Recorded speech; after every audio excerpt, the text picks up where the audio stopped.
салом, як хабар. Вуруд ба шаҳри Макка ва адо намудани маносики ҳаҷ бидуни раводиди махсус манъ шуд.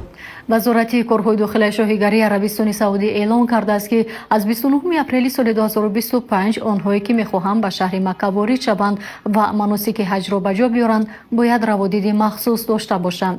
Нафароне ки ин гуна раводид надоранд, аммо ғайриқонунӣ кӯшиш мекунанд ба шаҳр ворид шуда ҳаҷ ба ҷо биёранд, боздошт ҳаст ва ба муҳлатҳои тӯлонӣ аз ин кишвар ихроҷ карда мешаванд. аз Кумитаи дин, танзими анъана ва ҷашну маросими Тоҷикистон хабар доданд, ки дар асоси ин тағйирот минбаъд шаҳрвандони Тоҷикистон, ки бо тариқи ширкатҳои дигар давлатҳо ба ҳаҷ сафар мекунанд, имкони даромадан ба шаҳри Маккаро надоранд. дар робита ба ин кумита аз шаҳрвандони кишвар хостааст бо истифода аз ширкатҳои ватанӣ ва тариқи қонунӣ ба ҳаҷ сафар конанд. ин тағйирот танҳо барои ҳаҷи фарзӣ дахл дорад. рафтан ба ҳаҷи умра ҳамоно озод боқӣ мемонад.